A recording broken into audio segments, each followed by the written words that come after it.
ഒന്ന് രാജാക്കന്മാർ അധ്യായം 1. സോളമൻ കിരീടാവകാശി. ദാവീദ് രാജാവ് വൃദ്ധനായി. പരിചാരകർ അവനെ പുതപ്പിച്ചിട്ടും കുളിർ മാറിയില്ല. അവർ അവനോട് പറഞ്ഞു, യജമാനായ രാജാവിന് വേണ്ടി ഒരു യുവതിയെ ഞങ്ങൾ അന്വേഷിക്കട്ടെ. അവൾ അങ്ങയെ പരിചരിക്കുകയും അങ്ങയോട് ചേർന്ന് കിടന്ന് ചൂട് പകരുകയും ചെയ്യട്ടെ. അവർ സുന്ദരിയായ ഒരു യുവതിയെ ഇസ്രായേലിലെങ്ങും അന്വേഷിച്ചു.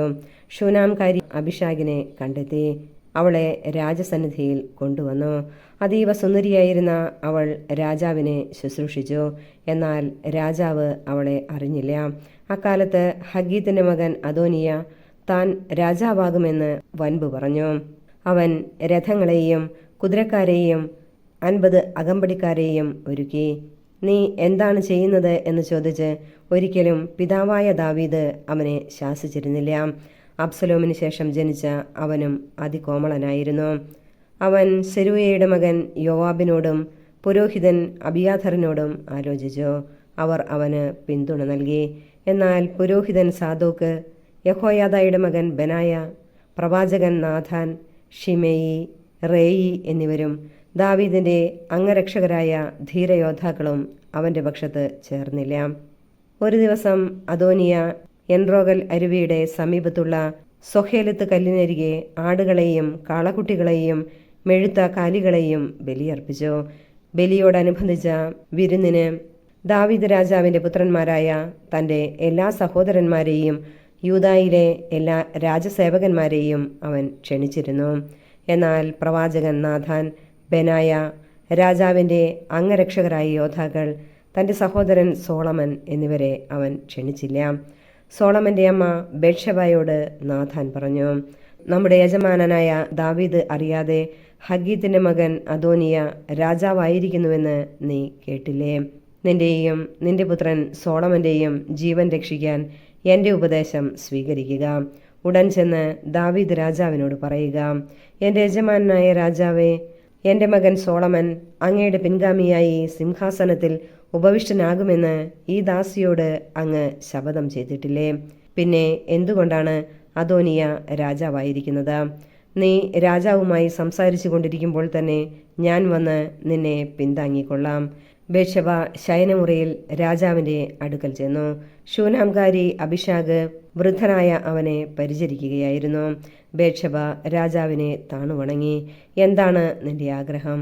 രാജാവ് അവളോട് ചോദിച്ചു. അവൾ പറഞ്ഞു, യജമാനനെ, എൻ്റെ മകൻ സോളമൻ അങ്ങേക്ക് ശേഷം സിംഹാസനത്തിൽ ഉപവിഷ്ടനാകുമെന്ന് ദൈവമായ കർത്താവിന്റെ നാമത്തിൽ അങ്ങ് എന്നോട് സത്യം ചെയ്തിരുന്നല്ലോ. ഇപ്പോഴിതാ അദോനിയ രാജാവായിരിക്കുന്നു. യജമാനായ രാജാവ് ഇതറിയുന്നുമില്ല. അവൻ കാളകളെയും കൊഴുത്ത അനേകം ആടുമാടുകളെയും ബലിയർപ്പിക്കുകയും അങ്ങേ എല്ലാ പുത്രന്മാരെയും പുരോഹിതൻ അബിയാഥറിനെയും സേനാനായകൻ യോവാബിനെയും വിരുന്നിന് ക്ഷണിക്കുകയും ചെയ്തു. എന്നാൽ അങ്ങയുടെ ദാസനായ സോളമനെ ക്ഷണിച്ചില്ല. എൻ്റെ യജമാനായ രാജാവേ, അങ്ങയുടെ പിൻഗാമിയായി ആരാണ് സിംഹാസനത്തിൽ വാഴുകയെന്ന് അങ്ങ് പ്രഖ്യാപിക്കുന്നത് കേൾക്കാൻ ഇസ്രായേൽ ജനം കാത്തിരിക്കുകയാണ്. അങ്ങ് പിതാക്കന്മാരോട് ചേരുമ്പോൾ എന്നെയും എൻ്റെ മകൻ സോളമനെയും അവർ രാജ്യദ്രോഹികളായി കണക്കാക്കും. അവൾ രാജാവിനോട് സംസാരിച്ചു കൊണ്ടിരിക്കുമ്പോൾ പ്രവാചകൻ നാഥാൻ കടന്നുവന്നു. അവൻ വന്ന വിവരം രാജാവിനെ അറിയിച്ചു. നാഥാൻ രാജസന്നിധിയിൽ താണുവണങ്ങി. അവൻ രാജാവിനോട് ചോദിച്ചു, എൻ്റെ യജമാനായ രാജാവേ, അദോനിയ അങ്ങയുടെ പിൻഗാമിയായി ഭരിക്കണമെന്നും അവനാണ് അങ്ങയുടെ സിംഹാസനത്തിൽ ഉപവിഷ്ടനാകേണ്ടതെന്നും അങ്ങ് കൽപ്പിച്ചിട്ടുണ്ടോ? അവൻ ഇന്ന് കാളകളെയും കൊഴുത്ത അനേകം ആടുമാടുകളെയും ബലിയർപ്പിച്ചു. എല്ലാ രാജകുമാരന്മാരെയും സേനാധിപന്മാരെയും പുരോഹിതൻ അബിയാഥറിനെയും വിരുന്നിന് ക്ഷണിച്ചിരിക്കുന്നു. അവർ അവനോടുകൂടെ തിന്നുകുടിക്കുകയും അദോനിയ രാജാവ് നീണാൾ വാഴട്ടെ എന്ന് ആർപ്പ് വിളിക്കുകയും ചെയ്യുന്നു. എന്നാൽ അങ്ങേ ദാസനായ എന്നെയും പുരോഹിതൻ സാദോക്കിനെയും യഹോയാദയുടെ മകൻ ബെനായയെയും അങ്ങയുടെ ദാസനായ സോളമനെയും ക്ഷണിച്ചിട്ടില്ല. യജമാനായ രാജാവിന്റെ പിൻഗാമിയായി സിംഹാസനത്തിലിരിക്കേണ്ടത് ആരെന്ന് അങ്ങയുടെ ദാസരെ അറിയിച്ചിട്ടില്ലല്ലോ. ഇക്കാര്യം അങ്ങയുടെ കൽപ്പന അനുസരിച്ച് തന്നെയാണോ നടന്നത്? അപ്പോൾ ബത്ശബയെ വിളിക്കാൻ രാജാവ് ആജ്ഞാപിച്ചു. അവൾ രാജാവിന്റെ മുൻപാകെ വന്നു നിന്നു. അവൻ ശപഥം ചെയ്തു. എല്ലാ കഷ്ടതകളിലും നിന്ന് എന്നെ രക്ഷിച്ച കർത്താവാണ്. നിന്റെ മകനായ സോളമൻ എനിക്ക് ശേഷം എൻ്റെ സിംഹാസനത്തിൽ വാഴുമെന്ന് ഇസ്രായേലിൻ്റെ ദൈവമായ കർത്താവിൻ്റെ നാമത്തിൽ നിന്നോട് ഞാൻ സത്യം ചെയ്തിട്ടുള്ളതനുസരിച്ച് ഇന്ന് ഞാൻ പ്രവർത്തിക്കും. ബേത്ശബ രാജാവിനെ സാഷ്ടാംഗം നമസ്കരിച്ചുകൊണ്ട് പറഞ്ഞു, എൻ്റെ യജമാനനായ ദാവീദ് രാജാവ് എന്നേക്കും ജീവിക്കട്ടെ. പുരോഹിതൻ സാദോക്കിനെയും പ്രവാചകൻ നാഥാനെയും യഹോയാദയുടെ മകൻ ബെനായയെയും തൻ്റെ അടുത്തേക്ക് വിളിക്കുവാൻ ദാവീദ് രാജാവ് കൽപ്പിച്ചു. അവർ വന്നപ്പോൾ അവൻ പറഞ്ഞു, നിങ്ങൾ രാജസേവകന്മാരെ കൂട്ടിക്കൊണ്ട് എൻ്റെ മകൻ സോളമനെ എൻ്റെ കോവർക്കഴുതയുടെ പുറത്ത് ഇരുത്തി ഗീഹോനിലേക്ക് കൊണ്ടുപോകുവിൻ. അവിടെ വച്ച് പുരോഹിതൻ സാദോക്കും പ്രവാചകൻ നാഥാനും അവനെ ഇസ്രായേലിൻ്റെ രാജാവായി അഭിഷേകം ചെയ്യട്ടെ. സോളമൻ രാജാവ് നീണാൾ വാഴട്ടെ എന്ന് കാഹളം മുഴക്കി ആർപ്പിടുവിൻ. അതിനുശേഷം നിങ്ങൾ അവൻ്റെ പിന്നാലെ പോരുക. അവൻ വന്ന് എൻ്റെ സിംഹാസനത്തിലിരുന്ന് എനിക്കു പകരം ഭരണം നടത്തട്ടെ. ഇസ്രായേലിൻ്റെയും യൂദായുടെയും അധിപനായി അവനെ ഞാൻ നിയമിച്ചിരിക്കുന്നു. യഹോയാദയുടെ മകൻ ബെനായ രാജാവിനോട് പറഞ്ഞു, അപ്രകാരം സംഭവിക്കട്ടെ. യജമാനായ രാജാവിൻ്റെ ദൈവമായ കർത്താവ് അപ്രകാരം തന്നെ കൽപ്പിക്കുമാറാകട്ടെ. കർത്താവ് യജമാനനായ രാജാവിനോടുകൂടെ എന്നതുപോലെ സോളമനോടുകൂടെയും ആയിരിക്കട്ടെ. അവൻ്റെ ഭരണം എൻ്റെ യജമാനായ ദാവീദ് രാജാവിൻ്റേതിനേക്കാൾ മഹത്വപൂർണ്ണമാകട്ടെ. പുരോഹിതൻ സാദോക്കും പ്രവാചകൻ നാഥാനും യഹോയാദയുടെ മകൻ ബെനായായും ക്രേത്യരും പെലേത്യരും സോളമനെ ദാവീദ് രാജാവിൻ്റെ കോവർക്കഴുതയുടെ പുറത്ത് ഇരുത്തി ഗീഹോനിലേക്ക് കൊണ്ടുപോയി. പുരോഹിതൻ സാദോക്ക് വിശുദ്ധ കൂടാരത്തിൽ നിന്ന് തൈലം നിറച്ച കൊമ്പെടുത്ത് സോളമനെ അഭിഷേകം ചെയ്തു. അവർ കാഹളം മുഴക്കി. സോളമൻ രാജാവ് നീണാൾ വാഴട്ടെ. ജനം ആർപ്പ് വിളിച്ചു. കുഴലൂതുകയും ഭൂമി പിളരുമാറ് ആഹ്ലാദാരവം മുഴക്കുകയും ചെയ്തുകൊണ്ട് ജനം അവനെ അനുഗമിച്ചു. അദോനിയായും അതിഥികളും ആ സ്വരം കേട്ടു. അപ്പോഴേക്കും വിരുന്ന് കഴിഞ്ഞിരുന്നു. കാഹളനാദം കേട്ടപ്പോൾ എന്താണ് നഗരത്തിൽ ഘോഷം എന്ന് യോവാബ് ചോദിച്ചു. അവർ സംസാരിച്ചു കൊണ്ടിരിക്കെ പുരോഹിതൻ അബിയാഥറിൻ്റെ മകൻ ജോനാഥാൻ അവിടെ വന്നു. അദോനിയ അവനോട് പറഞ്ഞു, വരിക, ധീരനായ നീ സദ്വാർത്തയും കൊണ്ടായിരിക്കുമല്ലോ വരുന്നത്. അങ്ങനെയല്ല, ജോനാഥാൻ പറഞ്ഞു, നമ്മുടെ യജമാനൻ ദാവീദ് രാജാവ് സോളമനെ രാജാവാക്കിയിരിക്കുന്നു. പുരോഹിതൻ സാദോക്കിനെയും പ്രവാചകൻ നാഥാനെയും യഹോയാദയുടെ മകൻ ബെനായയെയും ക്രേത്യരെയും പെലേത്യരെയും രാജാവ് അവനോടൊപ്പം അയച്ചിട്ടുണ്ട്. അവർ അവനെ രാജാവിൻ്റെ കോവർക്കഴുതയുടെ പുറത്താണ് എഴുന്നള്ളിച്ചത്. പുരോഹിതൻ സാദോക്കും പ്രവാചകൻ നാഥാനും അവനെ ഗീഹോനിൽ വെച്ച് രാജാവായി അഭിഷേകം ചെയ്തു. പട്ടണം ഇളകി മറിയത്തക്കവണ്ണം ആഹ്ലാദാരവം മുഴക്കിക്കൊണ്ട് അവർ അവിടെ നിന്ന് മടങ്ങിപ്പോയി. അതാണ് നിങ്ങൾ കേട്ട ശബ്ദം. സോളമൻ സിംഹാസനത്തിൽ ആരൂഢനായിരിക്കുന്നു. മാത്രമല്ല, രാജസേവകന്മാരും നമ്മുടെ യജമാനൻ ദാവീദ് രാജാവിനെ അഭിനന്ദിക്കാൻ ചെന്നിരിക്കുന്നു. അങ്ങയുടെ ദൈവം സോളമൻ്റെ നാമത്തെ അങ്ങയുടേതിനേക്കാൾ മഹനീയവും അവൻ്റെ ഭരണം അങ്ങയുടേതിനേക്കാൾ ശ്രേഷ്ഠവുമാക്കട്ടെ എന്ന് അവർ ആശംസിച്ചു. രാജാവ് കിടക്കയിൽ കിടന്നുകൊണ്ട് നമിച്ചു. അനന്തരം ദാവീദ് പറഞ്ഞു, ഇസ്രായേലിൻ്റെ ദൈവമായ കർത്താവ് വാഴ്ത്തപ്പെടട്ടെ. എൻ്റെ മക്കളിലൊരുവൻ സിംഹാസനത്തിൽ ഇരിക്കുന്നത് കാണാൻ അവിടുന്ന് എനിക്ക് ഇടവരുത്തി. അപ്പോൾ അദോനിയായുടെ അതിഥികൾ ഭയം എഴുന്നേറ്റ് താന്താങ്ങളുടെ വഴിക്ക് പോയി. സോളമനോടുള്ള ഭയം നിമിത്തം അദോനിയ ഓടിച്ചെന്ന് ബലിപീഠത്തിൻ്റെ വളർക്കൂണിൽ പിടിച്ചു. സോളമൻ രാജാവ് എന്നെ വാളിനിരയാക്കുകയില്ലെന്ന് സത്യം ചെയ്യട്ടെ എന്ന് പറഞ്ഞു. അദോനിയ തന്നെ ഭയന്ന് ബലിപീഠത്തിൻ്റെ വളർക്കൂണിൽ പിടിച്ചുകൊണ്ട് നിൽക്കുന്നുവെന്ന് സോളമൻ അറിഞ്ഞു. അപ്പോൾ സോളമൻ പറഞ്ഞു, അവൻ വിശ്വസ്തനെങ്കിൽ അവൻ്റെ തലയിൽ നിന്ന് ഒരു രോമം പോലും വീഴുകയില്ല. കുറ്റക്കാരനെങ്കിൽ മരിക്കുക തന്നെ വേണം. സോളമൻ രാജാവ് അവനെ ബലിപീഠത്തിങ്കിൽ നിന്ന് ആളയച്ചു വരുത്തി. അവൻ രാജാവിനെ നമിച്ചു. സോളമൻ അവനോട് വീട്ടിൽ പൊയ്ക്കൊള്ളുക എന്ന് ആജ്ഞാപിച്ചു. 1 രാജാക്കന്മാർ അധ്യായം 2. ദാവീദിൻ്റെ മരണം അടുത്തെത്തിയപ്പോൾ ദാവീദ് പുത്രൻ സോളമനെ അടുത്ത് വിളിച്ച് ഇപ്രകാരം നിർദ്ദേശിച്ചു, മർത്യൻ്റെ പാതയിൽ ഞാനും പോകുന്നു. ധീരനായിരിക്കുക, പൗരുഷത്തോടെ പെരുമാറുക, നിന്റെ ദൈവമായ കർത്താവിൻ്റെ ശാസനങ്ങൾ നിറവേറ്റുക. മോശയുടെ നിയമത്തിൽ എഴുതിയിട്ടുള്ളതുപോലെ അവിടുത്തെ മാർഗത്തിൽ ചരിക്കുകയും അവിടുത്തെ ചട്ടങ്ങളും പ്രമാണങ്ങളും കൽപ്പനകളും സാക്ഷ്യങ്ങളും അനുസരിക്കുകയും ചെയ്യുക. നിന്റെ എല്ലാ പ്രവൃത്തികളും ഉദ്യമങ്ങളും വിജയമണിയും. നിന്റെ സന്താനങ്ങൾ നേർവഴിക്ക് നടക്കുകയും പൂർണ്ണ ഹൃദയത്തോടും പൂർണ്ണ മനസ്സോടും കൂടെ എൻ്റെ മുൻപിൽ വിശ്വസ്തരായി വർത്തിക്കുകയും ചെയ്താൽ നിന്റെ സന്തതി ഇസ്രായേലിന്റെ സിംഹാസനത്തിൽ നിന്ന് അറ്റുപോവുകയില്ല എന്ന് കർത്താവ് എന്നോട് അരുളി ചെയ്ത വാഗ്ദാനം നിറവേറ്റേണ്ടതിന് നീ അവിടുത്തെ അനുസരിക്കുക.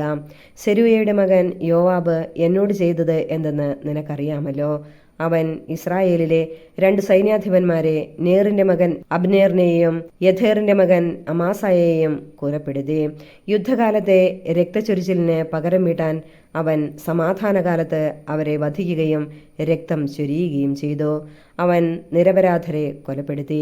അങ്ങനെ എൻ്റെ പാദുകങ്ങളും അരപ്പട്ടയും രക്തം പുരണ്ടിരിക്കുന്നു. ആകയാൽ നീ തന്ത്രപൂർവം പ്രവർത്തിക്കുക. അവൻ വാർദ്ധക്യത്തിലെത്തി സമാധാനത്തോടെ മരിക്കാൻ ഇടവരുത്തരുത്. എന്നാൽ ഗിലെയാദുകാരനായ ബെർസില്ലായുടെ മക്കളോട് കാരുണ്യം കാണിക്കണം. നിന്റെ ഭക്ഷണമേശയിൽ അവരും പങ്കുചേരട്ടെ. നിന്റെ സഹോദരനായ അബ്സലോമിൽ നിന്ന് ഞാൻ പലായനം ചെയ്തപ്പോൾ അവർ എന്നെ കാരുണ്യത്തോടെ സ്വീകരിച്ചു. ബെഹുറീംകാരനും ബെഞ്ചമിൻ ഗോത്രജനുമായ ഗേരയുടെ മകൻ ഷിമയി നിന്നോടുകൂടെയാണല്ലോ. ഞാൻ മഹനായിമിലേക്ക് പോയപ്പോൾ എന്നെ കഠിനമായി ശപിച്ചവനാണവൻ. എങ്കിലും ജോർദാൻ കരയിൽ അവൻ എന്നെ എതിരേറ്റു. അതിനാൽ അവനെ ഞാൻ വാളിനിരയാക്കുകയില്ലെന്ന് കർത്താവിന്റെ നാമത്തിൽ സത്യം ചെയ്തിട്ടുണ്ട്. എന്നാലും അവൻ നിരപരാധനാണെന്ന് കരുതരുത്. അവനോട് എന്തു ചെയ്യണമെന്ന് നിനക്കറിയാം. നീ ബുദ്ധിമാനാണല്ലോ. അവന്റെ നരച്ച തല രക്തരൂഷിതമായി പാതാളത്തിലെത്തട്ടെ. ദാവീദ് മരിച്ചു. അവനെ സ്വനഗരത്തിൽ അടക്കം ചെയ്തു. അവൻ ഇസ്രായേലിൽ 40 വർഷം ഭരിച്ചു. 7 വർഷം ഹെബ്രോണിലും 33 വർഷം ജെറുസലേമിലും. പിതാവായ ദാവീദിന്റെ സിംഹാസനത്തിൽ സോളമൻ ആരൂഢനായി. അവന്റെ രാജ്യം സുപ്രതിഷ്ഠിതമായി. സോളമൻ എതിരാളികളെ നിർമാർജനം ചെയ്യുന്നു. അങ്ങനെയിരിക്കെ ഹഗീദിന്റെ മകൻ അദോനിയ സോളമന്റെ അമ്മ ബേർശെബായെ ചെന്ന് കണ്ടു. നിന്റെ വരവ് സൗഹാർദ്ദപരമാണോ എന്ന് അവൾ അവനോട് ചോദിച്ചു. അവൻ പറഞ്ഞു, സൗഹാർദ്ദപരം തന്നെ. എന്നാൽ എനിക്ക് ചിലത് പറയാനുണ്ട്. പറയാനുള്ളത് പറയുക. അവൾ പറഞ്ഞു. അവൻ പറഞ്ഞു, രാജ്യം എനിക്ക് കിട്ടേണ്ടതായിരുന്നുവെന്ന് നിങ്ങൾക്ക് അറിയാമല്ലോ. ഞാൻ രാജാവാകുമെന്ന് ഇസ്രായേൽ ജനം പ്രതീക്ഷിച്ചിരുന്നു. എന്നാൽ മറിച്ച് സംഭവിച്ചു. എൻ്റെ സഹോദരൻ രാജാവായി. ഇത് കർത്താവിൻ്റെ ഹിതമാണ്. ഇപ്പോൾ ഞാൻ ഒരു കാര്യം അഭ്യർത്ഥിക്കുകയാണ്. അത് തള്ളിക്കളയരുത്. എന്താണെന്ന് പറയുക. അവൾ പറഞ്ഞു. അവൻ അഭ്യർത്ഥിച്ചു, ശൂനാംകാരി അഭിഷാകിനെ എനിക്ക് ഭാര്യയായി തരണമെന്ന് സോളമൻ രാജാവിനോട് പറയണം. അവൻ നിങ്ങളുടെ അപേക്ഷ തള്ളിക്കളയുകയില്ല. ശരി, ഞാൻ നിനക്ക് വേണ്ടി രാജാവിനോട് സംസാരിക്കാം. അവൾ പറഞ്ഞു. ബേത്ശെബ അദോനിയായിക്ക് വേണ്ടി സംസാരിക്കാൻ സോളമൻ രാജാവിനെ സമീപിച്ചു. രാജാവ് എഴുന്നേറ്റ് അവളെ അഭിവാദനം ചെയ്തിട്ട് സിംഹാസനത്തിൽ ഇരുന്നു. മാതാവിന് ഇരിപ്പിടം സജ്ജീകരിച്ചു. അവൾ രാജാവിൻ്റെ വലത്തുഭാഗത്ത് ഇരുന്നു. ഞാൻ നിന്നോട് ഒരു ചെറിയ കാര്യം ആവശ്യപ്പെടുന്നു, തള്ളിക്കളയരുത്. അവൾ പറഞ്ഞു. എന്താണമ്മേ അത്? പറയുക. ഞാൻ തള്ളിക്കളയുകയില്ല. അവൻ മറുപടി പറഞ്ഞു. ശൂനാംകാരി അഭിഷാകിനെ നിന്റെ സഹോദരൻ അദോനിയായിക്ക് ഭാര്യയായി കൊടുക്കണം. അവൾ പറഞ്ഞു. സോളമൻ രാജാവ് അമ്മയോട് ഇങ്ങനെ പ്രതിവചിച്ചു, ശൂനാംകാരി അഭിഷാകിനെ അദോനിയായിക്ക് വേണ്ടി ചോദിക്കുന്നത് എന്താണ്? രാജ്യവും അവനു വേണ്ടി ചോദിക്കാമല്ലോ. അവൻ എൻ്റെ ജ്യേഷ്ഠനല്ലേ? പുരോഹിതൻ അബിയാഥറും സിരൂയായുടെ മകൻ യോവാബും അവന്റെ പക്ഷമാണല്ലോ. അനന്തരം സോളമൻ കർത്താവിന്റെ നാമത്തിൽ ശപഥം ചെയ്തു, അദോനിയായുടെ ഈ അഭ്യർത്ഥന അവന്റെ ജീവൻ ഒടുക്കിയില്ലെങ്കിൽ ദൈവം എന്നോട് അതും അതിലധികവും ചെയ്യട്ടെ. എൻ്റെ പിതാവായ ദാവീദിന്റെ സിംഹാസനത്തിൽ കർത്താവ് എന്നെ ഉപവിഷ്ടനാക്കി. അവിടുത്തെ വാഗ്ദാനം നിറവേറ്റിക്കൊണ്ട് എനിക്ക് ഒരു ഭവനം തീർത്തിരിക്കുന്നു. കർത്താവാണെ, അദോനിയ ഇന്ന് തന്നെ മരിക്കണം. സോളമൻ രാജാവിന്റെ കൽപ്പനയനുസരിച്ച് യഹോയാദയുടെ മകൻ ബെനായ അദോനിയായെ വധിച്ചു. പുരോഹിതൻ അബിയാഥറിനോട് രാജാവ് പറഞ്ഞു, നിന്റെ ജന്മദേശമായ അനാഥോത്തിലേക്ക് പോവുക. നീയും മരണശിക്ഷയ്ക്ക് അർഹനാണ്. എങ്കിലും ഇപ്പോൾ ശിക്ഷിക്കുന്നില്ല. ദൈവമായ കർത്താവിന്റെ വാഗ്ദാന പേടകം എൻ്റെ പിതാവായ ദാവീദിന്റെ മുൻപിൽ നീ വഹിച്ചു. കൂടാതെ എൻ്റെ പിതാവിന്റെ എല്ലാ ദുരിതങ്ങളിലും നീയും പങ്കുചേർന്നു. സോളമൻ അബിയാഥറിനെ കർത്താവിന്റെ പുരോഹിത സ്ഥാനത്ത് നിന്ന് നീക്കം ചെയ്തു. ഇങ്ങനെ കർത്താവ് ഷീലോയിൽ വെച്ച് ഏലിയുടെ ഭവനത്തെപ്പറ്റി അരുളി ചെയ്തത് നിറവേറി. ഈ വാർത്ത അറിഞ്ഞയുടനെ യോവാബ് ഓടിച്ചെന്ന് കർത്താവിൻ്റെ കൂടാരത്തിൽ ബലിപീഠത്തിൻ്റെ വളർകോണിൽ പിടിച്ചു. അവൻ അബ്സലോമിൻ്റെ പക്ഷം ചേർന്നിരുന്നില്ലെങ്കിലും അദോനിയായുടെ പക്ഷം ചേർന്നവനാണ്. യോവാബ് കർത്താവിൻ്റെ കൂടാരത്തിൽ ബലിപീഠത്തിനരികെ നിൽക്കുന്നുവെന്ന് അറിഞ്ഞ സോളമൻ രാജാവ് ഉടനെ അവനെ കൊന്നുകളയുക എന്ന് പറഞ്ഞ് യെഹോയാദയുടെ മകൻ ബെനായയെ അയച്ചു. ബെനായ കർത്താവിൻ്റെ കൂടാരത്തിൽ ചെന്ന് അവനോട് പുറത്തു വരാൻ രാജാവ് കൽപ്പിക്കുന്നതായി പറഞ്ഞു. വരികയില്ല, ഞാൻ ഇവിടെ തന്നെ മരിക്കും എന്നായിരുന്നു അവൻ്റെ മറുപടി. യോവാബ് പറഞ്ഞത് ബെനായ രാജാവിനെ അറിയിച്ചു. അവൻ പറഞ്ഞതുപോലെ ചെയ്യുക, അവനെ കൊന്നു കുഴിച്ചിടുക എന്ന് രാജാവ് ബെനായയോട് കൽപ്പിച്ചു. അങ്ങനെ യോവാബ് അകാരണമായി ചിന്തിയ നിഷ്കളങ്ക രക്തത്തിൻ്റെ ഉത്തരവാദിത്വം എന്നിൽ നിന്നും എൻ്റെ പിതൃഭവനത്തിൽ നിന്നും നീക്കിക്കളയുക. അവൻ്റെ രക്തപങ്കിലമായ പ്രവൃത്തികളുടെ പ്രതിഫലം അവൻ്റെ മേൽ തന്നെ കർത്താവ് വരുത്തട്ടെ. ഇസ്രായേൽ സൈന്യാധിപനും നേറിൻ്റെ മകനുമായ അബ്നേറിനെയും യൂദാ സൈന്യാധിപനും യഥേറിന്റെ മകനുമായ അമാസയെയും എൻ്റെ പിതാവായ ദാവീദിന്റെ അറിവ് കൂടാതെ അവൻ വാളിനിരയാക്കി. അവർ ഇരുവർക്കും അവനേക്കാൾ നീതിയും സദ്ഗുണവും ഉണ്ടായിരുന്നല്ലോ. അവരെ കൊന്നതിന്റെ ശിക്ഷ യോവാബിന്റെയും അവന്റെ സന്തതികളുടെയും മേൽ എന്നേക്കും ഉണ്ടാകും. ദാവീദിനും അവന്റെ സന്തതികൾക്കും കുടുംബത്തിനും സിംഹാസനത്തിനും കർത്താവിന്റെ സമാധാനം എന്നേക്കും ലഭിക്കും. യെഹോയാദയുടെ മകൻ ബെനായ യോവാബിനെ വധിച്ച് വിജനപ്രദേശത്തുള്ള അവന്റെ ഭവനത്തിൽ അടക്കം ചെയ്തു. രാജാവ് അവനു പകരം യെഹോയാദയുടെ മകൻ ബെനായയെ സൈന്യാധിപനായി നിയമിച്ചു. അബിയാഥറിനു പകരം പുരോഹിതൻ സാദോക്കിനെയും നിയമിച്ചു. പിന്നെ രാജാവ് ആളയച്ച് ഷിമെയിയെ വരുത്തി അവനോട് പറഞ്ഞു, ജെറൂസലേമിൽ ഒരു വീട് പണിത് പാർത്തുകൊള്ളുക, അവിടം വിട്ടുപോകരുത്. പുറത്തിറങ്ങി കെദ്രോൻ തോട് കടക്കുന്ന നാളിൽ നീ മരിക്കും എന്ന് ഓർമ്മിച്ചുകൊള്ളുക. നിന്റെ രക്തത്തിന് നീ തന്നെയായിരിക്കും ഉത്തരവാദി. ശരി, രാജാവായ അങ്ങ് കൽപ്പിക്കുന്നതുപോലെ ഞാൻ ചെയ്തു കൊള്ളാം എന്ന് ഷിമെയി പറഞ്ഞു. അങ്ങനെ കുറെ കാലം അവൻ ജെറൂസലേമിൽ വസിച്ചു. 3 വർഷത്തിനു ശേഷം ഷിമെയിയുടെ 2 അടിമകൾ മാഖായുടെ മകനും ഗത്തിലെ രാജാവുമായ അക്കീഷിന്റെ അടുത്തേക്ക് ഓടിപ്പോയി. തന്റെ അടിമകൾ ഗത്തിൽ ഉണ്ടെന്ന് ഷിമെയി അറിഞ്ഞു. അവൻ അടിമകളെ അന്വേഷിച്ച് കഴുതപ്പുറത്ത് കയറി ഗത്തിൽ അക്കീഷിന്റെ അടുത്തേക്ക് തിരിച്ചു. അവൻ അവരെ ഗത്തിൽ നിന്ന് മടക്കി കൊണ്ടുവന്നു. ഷിമെയി ജെറൂസലേം വിട്ട് ഗത്തിൽ പോയി മടങ്ങിയെന്ന് സോളമൻ രാജാവിന് അറിവ് കിട്ടി. രാജാവ് ആളയച്ച് ഷിമെയിയെ വരുത്തി പറഞ്ഞു, ജെറൂസലേം വിട്ടുപോകരുതെന്ന് ദൈവനാമത്തിൽ ഞാൻ നിന്നോട് ആജ്ഞാപിച്ചിട്ടുള്ളതാണ്. പോയാൽ നീ മരിക്കുമെന്ന് ഞാൻ മുന്നറിയിപ്പ് നൽകിയിട്ടുമുണ്ട്. നീ അത് സമ്മതിച്ച് എന്നെ അനുസരിക്കാമെന്ന് വാഗ്ദാനം ചെയ്തിട്ടില്ലേ? എന്തുകൊണ്ടാണ് കർത്താവിന്റെ നാമത്തിലുള്ള പ്രതിജ്ഞ നീ ലംഘിച്ചത്? എന്തുകൊണ്ട് എൻ്റെ കൽപ്പന നീ നിരസിച്ചു? രാജാവ് തുടർന്നു, എൻ്റെ പിതാവായ ദാവീദിനോട് നീ പ്രവർത്തിച്ച തിന്മകൾ എന്തൊക്കെയാണെന്ന് നിനക്കറിയാമല്ലോ. കർത്താവിന്റെ ശിക്ഷ നീ അനുഭവിക്കണം. എന്നാൽ സോളമൻ രാജാവ് അനുഗ്രഹീതനായിരിക്കും. ദാവീദിന്റെ സിംഹാസനം കർത്താവിന്റെ മുൻപിൽ എന്നേക്കും സുസ്ഥാപിതമായിരിക്കുകയും ചെയ്യും. രാജാവ് യെഹോയാദയുടെ മകൻ ബെനായയോട് കൽപ്പിച്ചു. അവൻ ഷിമെയിയെ വധിച്ചു. അങ്ങനെ രാജ്യം സോളമന്റെ കയ്യിൽ സുസ്ഥിരമായി. 1 രാജാക്കന്മാർ അധ്യായം 3. സോളമന്റെ ജ്ഞാനം. സോളമൻ ഈജിപ്തിലെ രാജാവായ ഫറവോയുടെ മകളെ വിവാഹം ചെയ്ത് അവനുമായി ബന്ധുത്വം സ്ഥാപിച്ചു. തന്റെ കൊട്ടാരവും കർത്താവിന്റെ ആലയവും ജെറൂസലേമിന് ചുറ്റുമുള്ള മതിലും പണി തീരുന്നതുവരെ സോളമൻ അവളെ ദാവീദിന്റെ നഗരത്തിൽ പാർപ്പിച്ചു. കർത്താവിന് ഒരാലയം അതുവരെ നിർമ്മിച്ചിരുന്നില്ല. ജനങ്ങൾ പൂജാഗിരികളിലാണ് ബലിയർപ്പിച്ചു പോന്നത്. സോളമൻ തന്റെ പിതാവായ ദാവീദിന്റെ അനുശാസനങ്ങൾ അനുസരിച്ചു. അങ്ങനെ കർത്താവിനെ സ്നേഹിച്ചു. എന്നാൽ അവൻ പൂജാഗിരികളിൽ ബലിയർപ്പിച്ച് ധൂപാർച്ചന നടത്തി. ഒരിക്കൽ രാജാവ് ബലിയർപ്പിക്കാൻ മുഖ്യ പൂജാഗിരിയായ ഗിബയോനിലേക്ക് പോയി. ആ ബലിപീഠത്തിൽ അവൻ 1000 ദഹനബലി അർപ്പിച്ചിട്ടുണ്ടായിരുന്നു. അവിടെ വെച്ച് രാത്രി കർത്താവ് സോളമന് സ്വപ്നത്തിൽ പ്രത്യക്ഷനായി. ദൈവം അവനോട് അരുളി ചെയ്തു, നിനക്ക് എന്തു വേണമെന്ന് പറഞ്ഞുകൊള്ളുക. അവൻ പറഞ്ഞു, എൻ്റെ പിതാവും അങ്ങയുടെ ദാസനുമായ ദാവീദ് വിശ്വസ്തയോടും നീതിബോധത്തോടും പരമാർത്ഥ ഹൃദയത്തോടും കൂടെ അവിടുത്തെ മുൻപിൽ വ്യാപരിച്ചു. അങ്ങ് അവനോട് അതിയായ സ്നേഹം എപ്പോഴും കാണിച്ചു പോന്നു. അവിടുന്ന് ആ സ്നേഹം നിലനിർത്തുകയും അവൻ്റെ സിംഹാസനത്തിലിരിക്കാൻ ഒരു മകനെ നൽകുകയും ചെയ്തു. എൻ്റെ ദൈവമായ കർത്താവെ, ഭരണപരിചയമില്ലാത്ത ഒരു ബാലനായിരുന്നിട്ട് പോലും ഈ ദാസനെ എൻ്റെ പിതാവായ ദാവീദിന്റെ സ്ഥാനത്ത് രാജാവാക്കിയിരിക്കുന്നു. അങ്ങ് തെരഞ്ഞെടുത്തതും സംഖ്യാതീതവുമായ ഒരു മഹാജനത്തിന്റെ നടുവിലാണ് അങ്ങയുടെ ദാസൻ. ഈ മഹാജനത്തെ ഭരിക്കാൻ ആർക്ക് കഴിയും?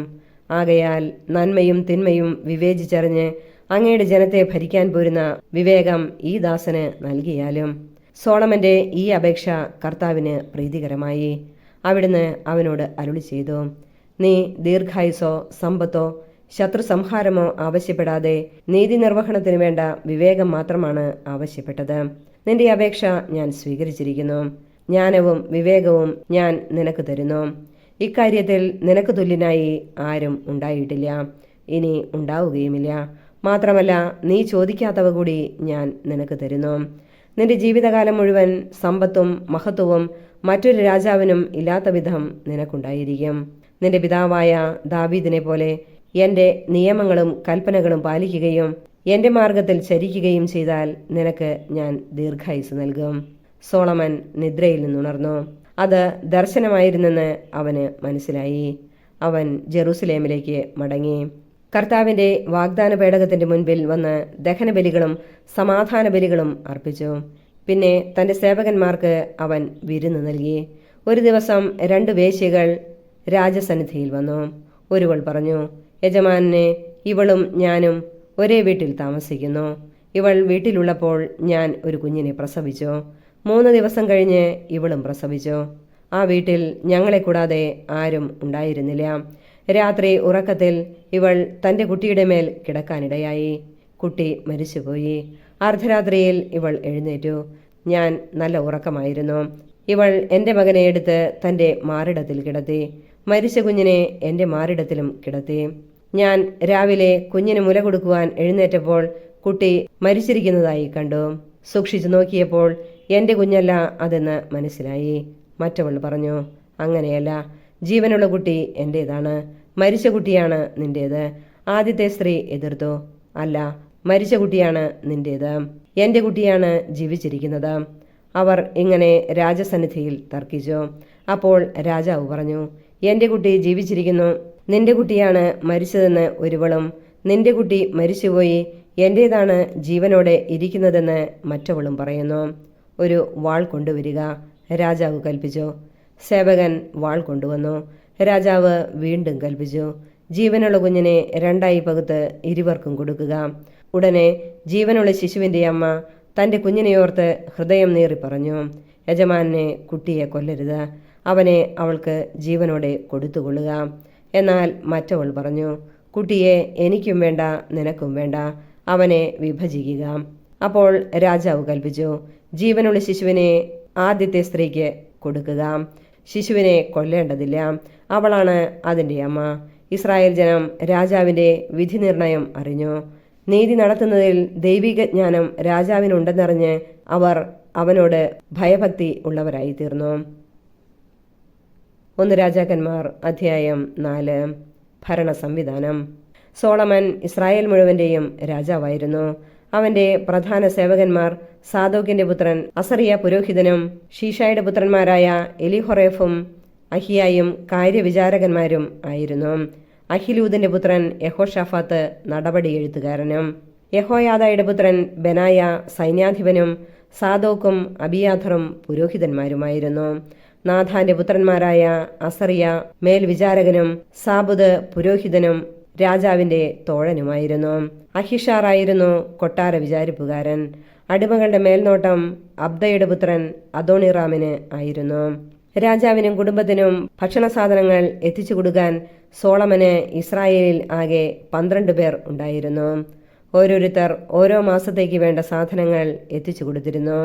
അവർ എഫ്രായിം മലനാട്ടിൽ ബെൻഹൂർ, മാക്കസ്, ഷാൽബിം, ബെത്ഷെമെഷ്, ഏലോൺ, ബേത്ഹാനാൻ എന്നീ പ്രദേശങ്ങളിൽ ബെൻദെക്കർ, അരിബോത്തിൽ ബെൻഹെസദ്, സൊക്കോയും ഹേഫർ പ്രദേശവും ഇവന്റെ അധീനതയിലായിരുന്നു. നഫദ്ദോറിൽ ബെൻ അബിനാദാബ്. സോളമന്റെ പുത്രി താഫാത്ത് ഇവന്റെ ഭാര്യയായിരുന്നു. താനാക്ക്, മെഗീദോ എന്നീ നഗരങ്ങളിലും സാരെഥാന് സമീപം ജസ്രയേലിന് താഴെ ബെത്ഷെയാൻ മുതൽ ആബേൽ മെഹ്ലായും യൊഗ്മയാമിന്റെ അപ്പുറവും വരെ ബെത്ഷെയാൻ പ്രദേശം മുഴുവനിലും അഹിലൂദിന്റെ മകൻ ബാന. ഗിലെയാദിലെ റാമോത്തിൽ ബെൻഗേബർ മനാസയുടെ മകൻ ജായീറിന് ഗിലെയാദിലുള്ള പ്രദേശവും മതിലുകളും പിച്ചളയോടാമ്പലുകളോടുകൂടിയ വാതിലുകളുടെ 60 പട്ടണങ്ങൾ ഉൾപ്പെടെ ബാഷാനിലെ അർഗോബ് പ്രദേശവും ഇവന്റെ അധീനതയിലായിരുന്നു. മഹനായിമിൽ ഇദ്ദോയുടെ മകൻ അഹീനാദാബ്. നഫ്താലി പ്രദേശത്ത് അഹിമാസ്. സോളമന്റെ പുത്രി ബസ്മത്ത് ഇവന്റെ ഭാര്യയായിരുന്നു. ആഷേറിലും ബയാലോത്തിലും ഹുഷായുടെ മകൻ ബാന. ഇസാക്കറിൽ പരുവായുടെ മകൻ യഹോഷാഫാത്ത്. ബെഞ്ചമിൻ പ്രദേശത്ത് ഏലായുടെ മകൻ ഷിമേയി. അമോര്യ രാജാവായ സീഹോനും ബാഷാൻ രാജാവായ ഓഗും ഭരിച്ചിരുന്ന ഗിലെയാദ് പ്രദേശത്ത് ഊറിയുടെ മകൻ ഗേബർ. കൂടാതെ യൂദായിൽ ഒരു അധിപനും ഉണ്ടായിരുന്നു. യൂദായിലെയും ഇസ്രായേലിലെയും ജനം കടൽ തീരത്തെ മണൽത്തരി പോലെ അസംഖ്യമായിരുന്നു. അവർ തിന്നും കുടിച്ചും ഉല്ലാസഭരിതരായി കഴിഞ്ഞു. യൂഫ്രട്ടീസ് നദി മുതൽ ഫിലിസ്ത്യരുടെ നാടും ഈജിപ്തിന്റെ അതിർത്തിയും വരെയുള്ള പ്രദേശങ്ങൾ സോളമന്റെ ഭരണത്തിന് കീഴിലായിരുന്നു. അവന്റെ ജീവിതകാലം മുഴുവൻ ജനം കാഴ്ചകൾ സമർപ്പിക്കുകയും അവനെ സേവിക്കുകയും ചെയ്തു. സോളമന്റെ അനുദിന ചെലവ് 30 കോർ നേർത്തമാവും, 60 കോർ സാധാരണമാവും, കലമാൻ, പേടമാൻ, മ്ലാവ്, കോഴി എന്നിവയ്ക്ക് പുറമെ കൊഴുത്ത 10 കാളകൾ, 20 കാലികൾ, 100 മുട്ടാടുകൾ ഇവയുമായിരുന്നു. യൂഫ്രട്ടീസിന് പടിഞ്ഞാറ് തിഫ്സ മുതൽ ഗാസ വരെയുള്ള പ്രദേശങ്ങൾ സോളമന്റെ അധീനതയിലായിരുന്നു. യൂഫ്രട്ടീസിന് പടിഞ്ഞാറുള്ള എല്ലാ രാജാക്കന്മാരും അവന് കീഴ്പ്പെട്ടിരുന്നു. അയൽനാടുകളുമായി അവൻ സമാധാനത്തിൽ കഴിഞ്ഞു. സോളമന്റെ കാലം മുഴുവൻ ദാൻ മുതൽ ബെർഷെബ വരെ യൂദായിലെയും ഇസ്രായേലിലെയും ജനം മുന്തിരിയും അത്തിയും കൃഷി ചെയ്ത് സുരക്ഷിതരായി ജീവിച്ചു. സോളമന് 12,000 കുതിരപ്പടയാളികളും തേർക്കുതിരകൾക്കായി 40,000 പന്തികളുമുണ്ടായിരുന്നു. മുൻപ് പറഞ്ഞ സേവകന്മാർ ഓരോരുത്തരും നിശ്ചിത മാസത്തിൽ സോളമൻ രാജാവിനും അവനോടൊപ്പം ഭക്ഷിച്ചിരുന്നവർക്കും ആവശ്യമായ സാധനങ്ങൾ എത്തിച്ചിരുന്നു. ഒരു കുറവും വരുത്തിയില്ല. അവർ കുതിരകൾക്കും വേഗമേറിയ പടക്കുതിരകൾക്കും വേണ്ട ബാർലിയും വൈക്കോലും മുറപ്രകാരം യഥാസ്ഥാനം എത്തിച്ചു കൊടുക്കുകയും ചെയ്തിരുന്നു. ദൈവം സോളമന് അളവറ്റ ജ്ഞാനവും ഉൾക്കാഴ്ചയും കടൽ തീരം പോലെ വിശാലമായ ഹൃദയവും പ്രദാനം ചെയ്തു. പൗരസ്ത്യ ദേശത്തെയും ഈജിപ്തിലെയും ജ്ഞാനികളെ അതിശയിക്കുന്നതായിരുന്നു സോളമന്റെ ജ്ഞാനം. എസ്രാഹ്യനായ ഏഥാൻ, മാഹോലിന്റെ പുത്രന്മാരായ ഹേമാൻ, കൽക്കോൽ, ദാർദ തുടങ്ങി എല്ലാവരെയുംകാൾ ജ്ഞാനിയായിരുന്നു അവൻ. അവന്റെ പ്രശസ്തി ചുറ്റുമുള്ള എല്ലാ രാജ്യങ്ങളിലും വ്യാപിച്ചു. അവൻ 3000 സുഭാഷിതങ്ങളും 1005 ഗീതങ്ങളും രചിച്ചു. ലെബനോനിലെ ദേവദാരു മുതൽ ചുവരയിൽ മുളയ്ക്കുന്ന പായൽ വരെ എല്ലാ സസ്യങ്ങളെയും കുറിച്ച് അവൻ പ്രതിപാദിച്ചു. മൃഗങ്ങളെയും പക്ഷികളെയും ഇഴജന്തുക്കളെയും മത്സ്യങ്ങളെയും കുറിച്ച് അവൻ സംസാരിച്ചിരുന്നു. സോളമന്റെ ജ്ഞാനത്തെപ്പറ്റി കേട്ടിട്ടുള്ള രാജാക്കന്മാരിലും ജനതകളിൽ നിന്ന് ധാരാളം പേർ അവന്റെ ഭാഷണം കേൾക്കാൻ എത്തിയിരുന്നു.